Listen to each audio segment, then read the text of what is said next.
भगवान श्री कृष्ण ने स्वयं कहा है कि जो इस कथा को 5 मिनट रोज पूरी सुनेगा उसके सारे कष्ट दूर हो जाएंगे। उसके जीवन में कभी कोई कष्ट नहीं आएगा, उसके परिवार पर कभी कोई कष्ट नहीं आएगा और उस घर में खुशियाँ ही खुशियाँ होंगी। उस घर में हमेशा हमारा आशीर्वाद बना रहेगा। इसलिए सभी मित्रों से निवेदन है, आप लोग मूवी, पिक्चर, गाने बहुत सुनते होंगे, सिर्फ 5 मिनट इस कहानी को रोज़ सुने, इस कथा को रोज़ सुने, आपके सारे कष्ट दूर हो जाएंगे। क्या लगता है मित्रों? बजा के मोबाइल पे ध्यान से सुन लीजिए, कम से कम आपके मुंह से नहीं रोज़ निकलता होगा। इसी बहाने भगवान श्री राम के, श्री कृष्ण के कान आवाज़, नाम आपके कानों तक पहुंच जाएगी। चलिए दोस्तों शुरू करते हैं। क्या है श्री कृष्ण और सुखिया मालिनी की कहानी, क्या है? तो दोस्तों आप सभी का हमारे इस कहानी के चैनल पर बहुत बहुत स्वागत व अभिनंदन है। ब्रजधाम में एक सुखिया नाम की मालिन आती थी। वह फल फूल और सब्जी बेचकर अपना गुजारा किया करते थे। ब्रज में सुखिया जब गोपियों से मिलती तो वह उसे नंदलाल के बारे में बताती थी। बाल कृष्ण की लीला सुनने में सुखिया को बहुत आनंद आता था। वह फूल कम बेचती थी, लेकिन सबके पास बैठ बैठ के नंदलाल की, भगवान श्री कृष्ण की कहानियाँ ही सुनते रहते थे। उसे उसकी कहानियाँ सुनने से बहुत आनंद होता था और उसके फूल वहीं बैठे बैठे सब बिक जाते थे। ये सब भगवान श्री कृष्ण के आशीर्वाद थे। उसका मन भी बाल कृष्ण के दर्शन को तरसता था।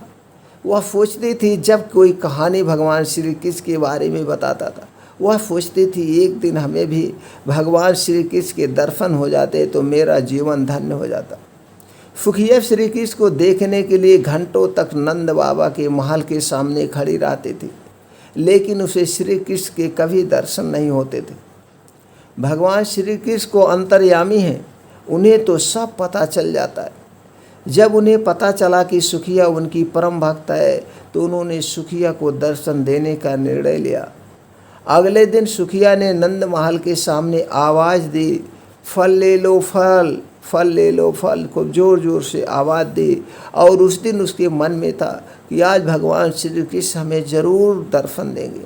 इसी राह में वह आंखें एक टक भगवान की नंद महल की तरफ आंखें लगा के बैठ गई और यही बोल रही है, एक फल ले लो फल ले लो। सुखिया की आवाज़ सुनकर श्री कृष्ण दौड़े चले आए। नंदलाल को अपने सामने देखकर सुखिया की खुशी का ठिकाना ना रहा। सुखिया ने उन्हें श्री कृष्ण को बहुत सारे फल दे दिए, बहुत सारे फल दे दिए और टोकरी से फल देते ही जा रहे थे, फूल देते ही जा रही थी, फूल फल दोनों देते जा रही थी। उसे पता नहीं था कि मैं क्या कर रही हूँ। उसका ध्यान तो सिर्फ और सिर्फ भगवान श्री कृष्ण को देख रही थी, भगवान श्री कृष्ण को देख रही। फल की कीमत चुकाने के लिए श्री कृष्ण बार बार महल के अंदर जाते और मुट्ठी में अनाज लाने की कोशिश करते, लेकिन सारा अनाज रास्ते में ही बिखर जाता था। सुखिया को भगवान श्री कृष्ण 2-4 दाने ही दे पाते थे। उनका हाथ छोटा सा था, गोल मटोल सा था और उसमें दाने आते ही नहीं थे, गिर जाते थे। सुखिया के मन में इस बात का कोई मलाल ना था। वह तो बहुत खुश थे कि आज उसने अपने हाथों से भगवान को फल दिए, भगवान श्री कृष्ण को फल दिए। वह उसी में खुश थे और सपने में भगवान श्री कृष्ण को देखे ही जा रही थी कि लग रहा था उसे ऐसा कि ये सब मैं स्वप्न में देख रही हूँ। साक्षात देखे जा रहे थे और उन्होंने वह फल खाए। सुखिया मुस्कुराती हुई अपने घर पहुँची। उसकी फल की टोकरी खाली थी, क्योंकि वह सारे फल श्री कृष्ण को दे आई थी। घर जाकर उसने टोकरी अपने सिर से उतारे तो पाया कि इसकी टोकरी हीरे जवाहरात से भरी हुई है, हीरे जवाहरात से। देखा भगवान श्री कृष्ण की माया। सुखिया समझ गई कि यह भगवान की लीला है। सुखिया समझ गई यह भगवान की लीला है। उसने मन ही मन बाल गोपाल को धन्यवाद दिया। इस तरह श्री कृष्ण ने अपनी परम भक्त सुखिया का उद्धार किया। देखिए दोस्तों, कितनी शक्ति है हमारे भगवान श्री कृष्ण में। भगवान श्री कृष्ण सबके कष्टों को हरते हैं। सिर्फ आप उन्हें सुख से उनका नाम ले लीजिए, उनका नाम ले लीजिए। भगवान श्री कृष्ण हमारे चारों तरफ विद्यमान है। हमारे हर घर में कोने कोने में भगवान है, बस उन्हें हमें देखने की ज़रूरत है। हम उन्हें किस आँख से देखते हैं, किस भाव से देखते हैं। जैसे आप भाव प्रकट करेंगे वैसे भगवान श्री कृष्ण स्वयं प्रकट हो जाएंगे।